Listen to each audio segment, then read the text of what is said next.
Good morning, শুভ সকাল বন্ধুরা। আশা করছি সকলে সুস্থ আছেন, ভালো আছেন। আমিও ঈশ্বরের কৃপায় ভালোই আছি। আর সকাল সকাল চলে এসেছি এখানে একটু বাগান পরিচর্যার কাজ করতে। আর আমার বাড়ি, গ্রামের বাড়ি সবাই জানেন। এখানে আমি বাড়ির ভেতরের উঠোনে ছোট্ট একটা বাগান বানানোর চেষ্টা করছি। জানি না কতটুক সম্ভব হবে, তো যতটুকুই পারছি তবুও ভেতরটাকে একটু বাগানের মতো করার চেষ্টা করছি। কতগুলো ডালিয়া ফুলের চারা কিছুদিন আগে নিয়ে এসেছিলাম। আর গতকাল রাতে আমার হাজবেন্ড কতগুলো গাঁদা ফুলের চারা নিয়ে এসেছে। সেই গাছগুলোকেই আজকে সুন্দরভাবে উঠোনে লাগিয়ে দেব। তো ডালিয়াগুলোকে একটু রঙের কৌটোর মধ্যে লাগাবো, যেহেতু এখনও আমার টব কেনা হয়নি তাই। আর গাঁদা ফুলের চারাগুলোকে মাটিতে লাগিয়ে ফেলবো। তো দেখুন, আমি একটা শাবল নিয়ে এখানে গর্ত খুঁড়ছি। আর জায়গাটাকে আমি, উঠোনটাকে দুদিন আগে খুব সুন্দরভাবে পরিষ্কার করে দিয়েছি। জঙ্গল টঙ্গল যতটুকু ছিল সব পরিষ্কার করে উঠোনটা ভালো করে একদম, আর যতগুলো গাছ ছিল সমস্ত, যেগুলো গাছে আর ফুল ফুটবে না সেগুলো গাছ ছেটে টেটে সুন্দর করে পরিষ্কার করে দিয়েছি, গাছের ডালপালা ছেটে। আর এই জায়গাটাকেও সুন্দর করে কোদাল দিয়ে চেঁচে টেচে দুদিন আগে আমি খুব সুন্দরভাবে উঠোনটা পরিষ্কার করেছি, কিন্তু সেই ভিডিওটা আপনাদের দেওয়া হয়নি। তো পুরো একটা বেলা লেগে গেছে আমার এগুলো কাজ করতে। তো আজকে আমি এই জায়গাটাতে এই যে গর্ত করছি গাঁদা ফুলের চারাগুলো লাগানোর জন্য। আর যেহেতু ফুলের গাছগুলো কিনে নিয়ে এসেছে তাই যত্ন সহকারে একটু লাগানোর চেষ্টা করছি। আর আমি খুব ভীষণ ভালোবাসি ফুল গাছ।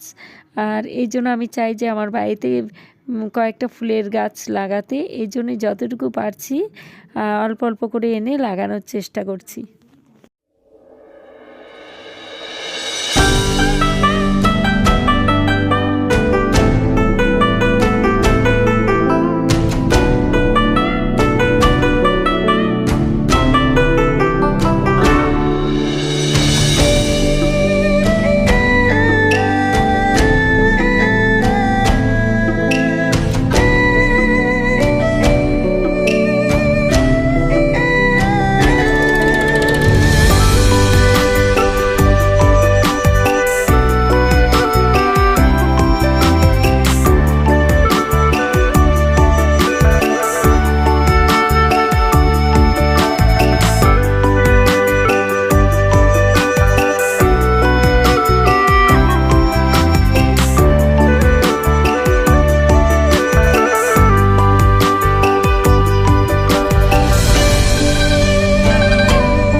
বন্ধুরা, গাছ লাগানো কমপ্লিট হয়ে গেছে।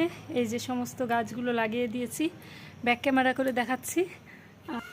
এই যে সব গাঁদা ফুলের চারাগুলো এখানে লাগিয়ে দিয়েছি, অনেকগুলো গাঁদা ফুলের চারা। এই যে সব সব মাটিতে লাগিয়েছি গাঁদা ফুলের চারাগুলো। আর এই জায়গাটা মাটি খুব ভালো, একদম নরম মাটিটা। এই যে অনেকগুলো চারা লাগিয়েছি। আর এই যে চন্দ্রমল্লিকাগুলো, এখানে এই গাছটা নিয়ে এসেছি। এই যে প্রচুর গাঁদার চারা লাগিয়েছি এখানে। এই যে সব ফুল ফুটবে, কুড়ি আছে সবগুলোতে। এই জায়গাটা কত সুন্দর লাগছে দেখতে, একদম বাগান হয়ে গেছে। পুরোটা একদম পরিষ্কার করে তারপরে লাগিয়েছি। যে পুরোটা দেখাচ্ছি, এগুলো সব ফুলের গাছ। এখানে যেগুলো আছে না সব ফুলের গাছ, এগুলো সব ফুলের গাছ। এটা ফুলের গাছ, এগুলো ফুলের গাছ। এগুলোতেও খুব শিগগিরই ফুল ফুটবে, থোকা থোকা ফুল। আর এখানে একটা তুলসীর চারা লাগিয়েছিলাম পাশের বাড়ি থেকে নিয়ে এসে। তো কি সুন্দর বেঁচে গেছে চারাটা, কি ভালো লাগছে দেখতে, এখন সুন্দর লাগছে জায়গাটা। আর এখানে আরও অনেকগুলো মাটি আমি রেখে দিয়েছি, যদি আরও ফুল গাছ লাগাই তাহলে এই মাটিগুলো আমার কাজে লাগবে। তো বন্ধুরা, ঘরে চলে এসেছি। আর ঠান্ডা ভালোই পড়েছে বাইরে। আর গাছগুলো লাগিয়ে কিছুক্ষণ আগে গাছে জল টল দিয়ে তারপরে চলে এলাম ঘরে। লাগানোর সঙ্গে সঙ্গে জল দিইনি, আর কিছুক্ষণ পরে জল দিয়েছি, লাগানোর কিছুক্ষণ পরে জল দিয়েছি। তো ভিডিওটা আজকে একটা ছোট্ট ভিডিও আপনাদের সঙ্গে শেয়ার করলাম। আমার নতুন চ্যানেল, পাশে থাকবেন, আমাকে একটু সাপোর্ট করবেন যদি আমার ভিডিওগুলো আপনাদের ভালো লেগে থাকে। ছোট ছোট ভিডিও দিচ্ছি আপনাদেরকে, আর আপনারা কমেন্ট করে বলবেন আমার ভিডিওগুলো কেমন লাগছে। আর ভালো লাগলে অবশ্যই চ্যানেলটিকে সাবস্ক্রাইব করে দেবেন। দেখা হচ্ছে আবার একটা পরবর্তী ভিডিওতে খুব তাড়াতাড়ি। আজকের মতো টাটা।